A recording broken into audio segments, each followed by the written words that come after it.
Peace and blessings, family. This is your girl, Shapeshifter, aka Zakia Harris, aka Oyadolu, coming forth with a message today. The world as we know it has changed. The veil has been lifted. The bubble has popped. And it's never going to be the way it was before. And I've been looking at people's reaction to this new way of being, to this transition that we're going through right now, and just feeling like I wanted to be. I didn't have anything to share. There wasn't anything I really wanted to do. I really just wanted to sit with my feelings, reflect, absorb, meditate, and be with my thoughts, and really speak from a place of being moved to speak. And that time has come, and I really want to share with you all the blueprint for this new earth, this new world that we're co-creating and living in together. And I want to start by just saying that many of us who are in spiritual communities, metaphysical communities, we've always known that a shift was coming. We felt it. We looked at the patterns of the weather. We watched as this world continued to be degraded and polluted. Mother Earth, the treatment of the earth, the treatment of workers, the treatment of people, the treatment of Black people specifically. I feel like we have continued to be the canaries in the coal mine, shouting and questioning the inhumanity of white supremacy and male patriarchy. And now there is an awakening. There's an awakening that's happening where people are tuning in and listening. You know, 2020, the vibration of 2020 is the number 4. 2 + 2 is 4. 4 represents the 4 pillars. The 4 pillars represent any structure. Also the 4 directions. We know that this is where you build. This is the foundation that you build on. And so 2020 is a foundational year for the world. That is the vibration of the world. Again, we know that is not everybody's calendar, but that is the calendar that we are currently operating in. And so this is about the foundation that we as a global community are making a commitment to.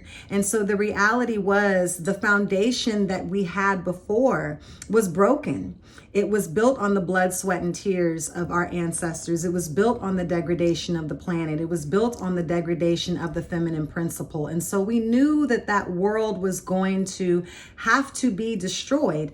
We didn't know how it was going to come. We didn't know what it was going to look like. But here we are. Here we find ourselves, not America having a problem or some distant country having a problem. We are watching a global pandemic occur, which is forcing us to recognize what many indigenous communities have recognized forever, that everything is connected, that when you do something over here, it does have a ripple effect. And what we are seeing is the macro ripple effect of all of these negative things and energies that have been playing out. And I do believe that this virus is man-made.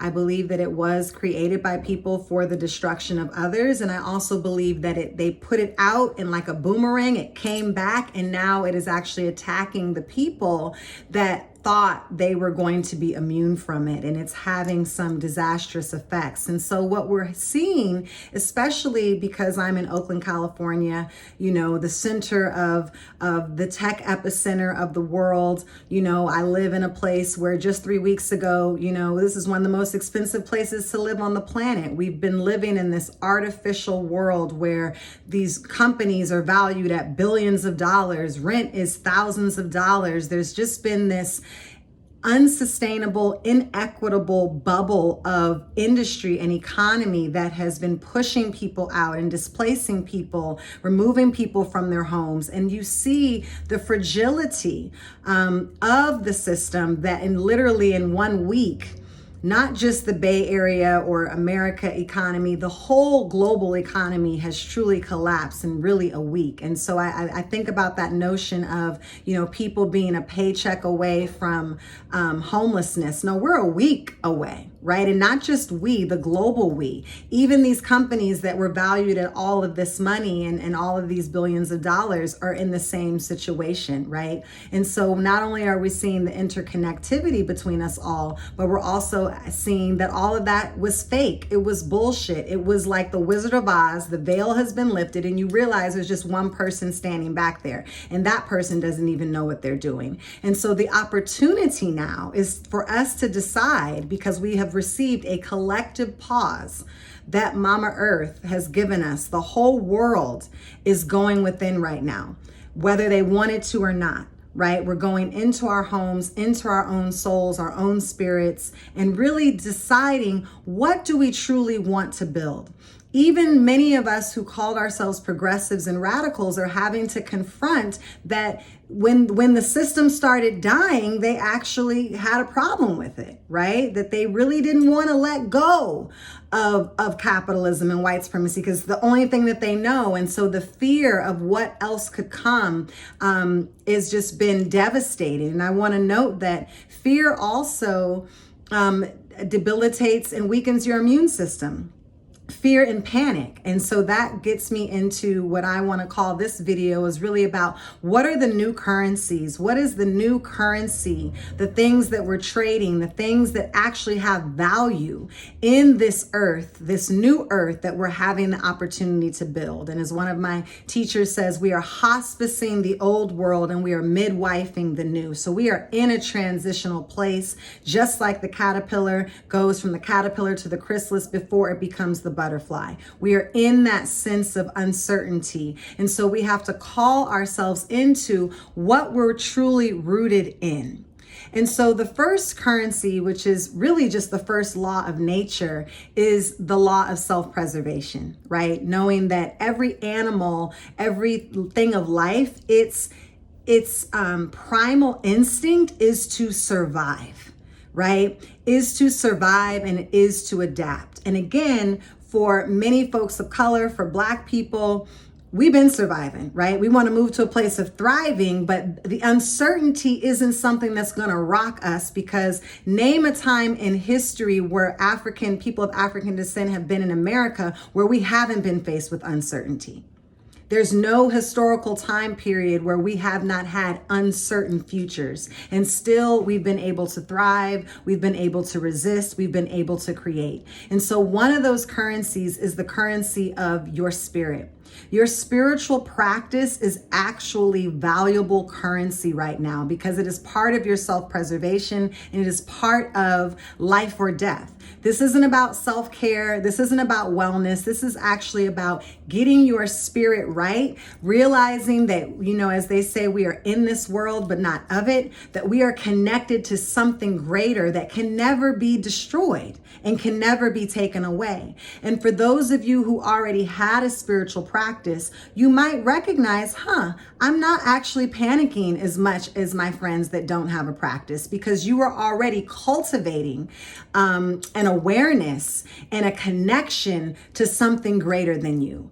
And, we can look at our grandmothers, our great grandmothers, we can look at, particularly as people of African descent, how our spiritual practices, regardless of what your religion may be, have always been the impetus for our resistance and our survival and our redemption and our liberation. From the Haitian Revolution to the Black church and the Civil Rights Movement, spirit and invoking spirit, connecting with your ancestors, recognizing that they have gone through far more and they have still got through. I have to think of our ancestors that were in the Middle Passage. What was going on in their mindset where they were going to have to recognize that they were still going to be able to survive? Thinking about Harriet Tubman, our collective ancestor, what had to go in her mind and where she had to be spiritually living in a world where slavery had been going on for hundreds of years, right? And she still had to be able to imagine another world being possible. And so if you don't already have an ancestor practice as part of your spiritual practice, this is definitely the time to not double down, but triple down on your spirituality, whatever that looks like for you. I would even say it's quantity over quality right now. It's better to have a 5-minute practice that you're committed to doing every day than to hit and miss. right? You can't afford to wake up right now and not, have some time where you're just putting your head down and focusing on cultivating your spirituality. And that is going to continue to be part of the fortification that is going to allow you to withstand these times of uncertainty. So your spirituality is a form of currency. It is something that is valuable. It is something that you can utilize to navigate the market, right? Another currency is your mindset. And this is an extension of your spirituality, because what it gives you a mindset to not get caught up in the fear and the panic that is still part of the dominant program. It doesn't mean that you are not tapping into the news. It doesn't mean that you don't need to stay connected, but you really have to make sure that you can take this information in and continue to stay focused. Again, like Harriet, there was distractions. It was easy for Harriet to say, you know what? I'm not going to make it. She had dogs behind her. She had slave masters behind her. At one point, she was the #1 most wanted fugitive in America. But she had to keep her eye on that North Star. She couldn't get caught away and distracted by her liberation and her quest for freedom. She had to keep moving forward. And that is what we have to do right now. We have to have the mental focus and the mental endurance, right? Corona is not just about your physical health. This is a mental game, and this is not going to be a sprint. This is going to be a marathon of your mental agility and your mental strength and power. And if you're not cultivating that practice, it's going to be easy to get swept up with the wave of fear and panic, which I said earlier is also one of the main things that debilitates your immune system. And that leads me into the other currency, the currency of your physical body, your health. We know that your health is your wealth, but now more than ever, your health literally is your wealth. Because you see that there are people out here dying. And we have to remember, a strong immune system is going to give you the opportunity to fight off COVID-19 or any other virus that you might have to endure as we progress. We are living in a new time now. We're living in a new era. Biological warfare and more viruses and mutations in terms of sickness and disease, they're not going to go anywhere, right? So we have to get into a place of being ready to accept this as our reality. And most importantly, we need to be empowering our young people, our children, with all of these currencies, right? So that they are able to navigate. So you need to be doubling down on your herbs, your vitamins, drinking water. This is the opportunity to be living in optimal health, to have your immune system built up. If you had to go somewhere and had to run a mile right now, could you do it? If you had to run 5 to freedom, could you get there?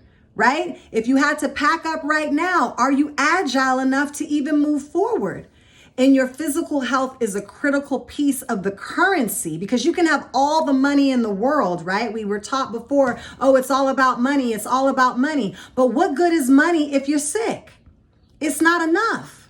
And you're seeing people right now who have all the money, but the money is not sufficient. And so your health, your mental practice, your spiritual practice, and your physical practices, those all are part of the law of self-preservation. These are part of the new currencies that are going to allow you to thrive and navigate in the new economy. Another currency is the currency of community.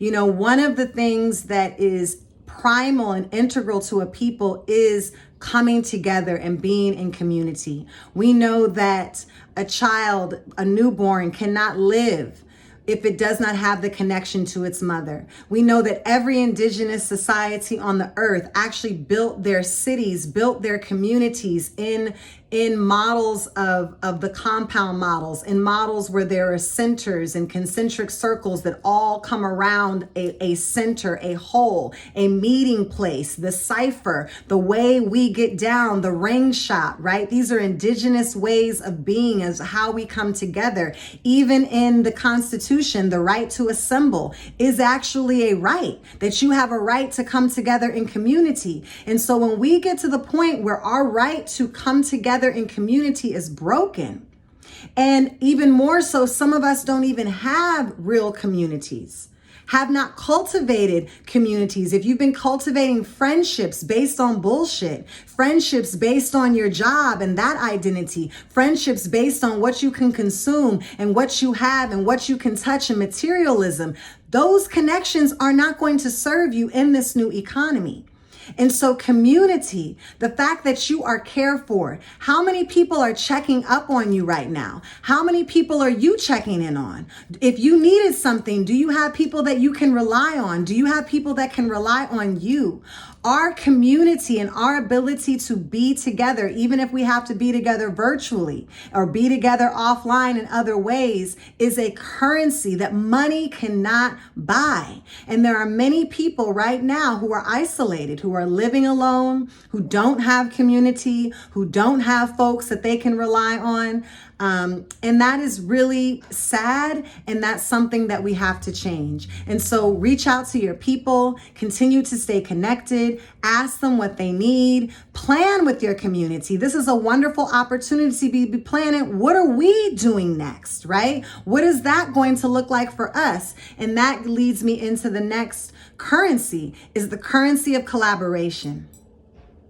That we recognize now as a global society that just doing something as this rugged individual is not going to you're not going to be able to survive doing things alone as a country, as a nation, as a person, as a community. We are only as strong as our community, and we're only as strong as our community collaborating. Each one of us has a certain gifts, a skill set. We have gifts, we have talents and strengths, and now we need to be thinking about what that's going to look like. For many of us who are maybe out of work, who are freelancers, who are looking at the new economy, trying to think about what their work pivot is going to look like. A key part of your work pivot in terms of building sustainability models is going to be collaboration, right? Worker-owned co-ops, thinking about what it looks like to invest as community, to purchase land and collaborate as community, to have collaborative businesses,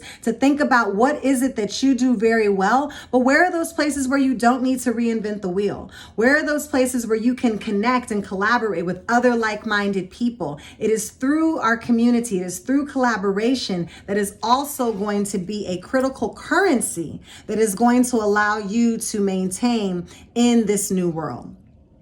Also, the currency of agility, being able to be agile. This is not a time to take on a lot of weight, right? Whether you're a business, think about how your business can be lean. When it terms of your physical body, how can your physical body be agile? See, if you only can do one thing, right? And this is a key marker of the people who the 21st century, who will thrive in the 21st century, are people who are agile, people who are lifelong learners, people who can do multiple things. And all of us have multiple gifts to bring. The reality is we've been programmed out of them through this system of white supremacy and patriarchy, which tells you to choose one thing, which is linear, which is built on separation, which is built on I only do this one thing and this one thing becomes my identity. Now is the time to bring all of your gifts forward like never before.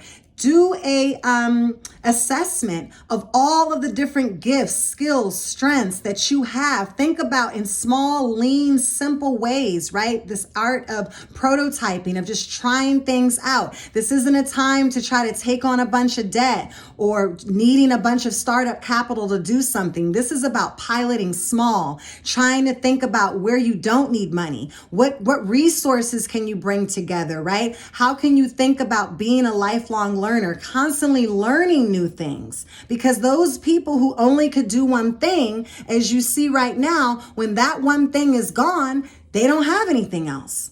We have to have diversified revenue streams right now. I mean, I'm always someone who's had 3 or 4 jobs because I'm a hustler. You know, one of my jobs is down right now, but I still got 2 others, right? And both of those are virtual. So I've been able to continue to navigate, continue to bring all of my different skill sets to the table, to be agile with them, not to lean in on any one thing. Also, how can you be a lifelong learner, right? The 21st century will be ruled by by those who continue to learn, to pick up new skills, to educate themselves. Given this global pause, this is an amazing opportunity for you to think about how you can diversify your revenue streams. What education do you want to get? What new skills can you learn? And what are all the skills that you already have, right? Because part of the lie of white supremacy is telling us we only can do one thing. We have to major in one thing. We have this one career. We do this linear, separate approach. Now is the time to bring all of your gifts forward. It doesn't matter if they don't necessarily make sense and fit into this one box.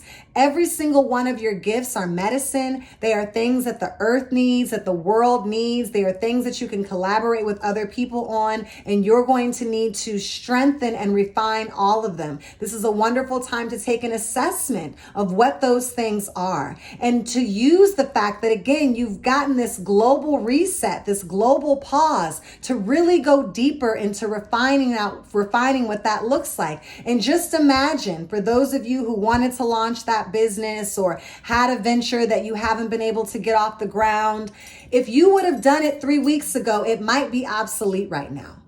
So knowing that what you're creating right now is actually going to be designed for success because you're designing it based on this current reality. And this current reality, I promise you, is going to get better. So whatever you're using and whatever you're building right now is going to stand the test of time. If you keep in line with these principles of maintaining its agility, making it lean, and being able to just kind of navigate and go with the flow. Don't get steeped and rooted in any one thing. The only thing you should be rooted in right now is your spirituality. That's it. Anything other than that, you can navigate and pivot. And lastly is the currency of your creativity. And this is something that comes very easy to highly melanated people because we know that we are the original creators. We are the ones who are the most creative. We're always creating new ideas, new ways of living, new ways of being, new ways of doing business. Your creativity is key. We know that science is starting to catch up with what indigenous communities knew forever, that stimulating that creative part of your brain, which is not the frontal lobe, actually fires off all these other synapses and parts of your brain for other information to flow. And so right now, thinking about how are you not just focused on the news, focused on applying for unemployment, using that frontal lobe. Think about how you can nurture your creativity right now. If you want to know what you should be doing next and you're waiting for that aha moment or that message to come through, it's going to come through you not thinking about it. It's going to come through nurturing your creativity, nurturing your creative practice. So think about, what does that look like for you? This is not about people who self-identify as an artist. There doesn't have to be an outcome. This is just going with the flow, losing yourself in something that brings you joy, whether it's putting your hands in the dirt, singing a song, coloring, writing that book, writing poetry, journaling, whatever that looks like. Make sure that you're spending just as much time making money or figuring out how you're going to make money. Make sure, I would say, even spending more time not thinking about it at all and just nurturing that creative side of you and using this opportunity. Don't let this moment pass you by. Be one of the leaders, be one of the innovators that's taking this time and using it wisely to get your spirit right, get your mind right, get your body right, connect to your community. Think about ways that you can collaborate, continue to build your agility, nurture your creativity. Use this time wisely because those are going to be the people who are going to have the solutions that were going to be required for us to truly build the new world that we want to see. And the last thing I want to leave you with is the fact that all of this is in service to our children. Everything that we're doing right now is really not really about us. It's really about the children and the children's children, right? The 7 generations, 9 generations down from us who are going to be inheriting this world. And it's our duty to make sure that we do our best to give them a world that's better than the one that we grew up in. And so these principles, to the parents, to the teachers, to the educators, all of us are parents in some way because we all live in community with with children, we have to be sharing these principles with our children. It's not so much about spending your time with your kid focused on their virtual school. Yes, that's important, but your children need to know how to pray. Your children need to have their physical bodies right. Your children need to be assured that they're connected to something greater than them. They need to be able to be creative, to be collaborative, to walk into the unknown, to build the grit and the endurance required to navigate the 21st century, to navigate this new world. And so don't take this information only for yourself. Make sure no matter what age your child is, especially because you're home with them right now, you can be using this time to nurture them and to make sure that they're truly going to be equipped. Okay, so I promise you we're going to get through this. Do not let this system and its death make you afraid. You have to know that in order for something new to come, something has to die. That's the only way life comes. Life always comes from some level of death. And so we're watching a collective death on all that no longer served us. And yes, there's people that we love who are impacted by this, and my heart goes out to them. And all we can do right now is make sure that we are equipping ourselves so that we can be living the best lives that we can be. We can honor the dead. We can honor those who haven't been able to navigate, but we have got to keep moving forward. That is what your ancestors did, and that's what got you here today. And that is what is going to keep our children moving forward as well.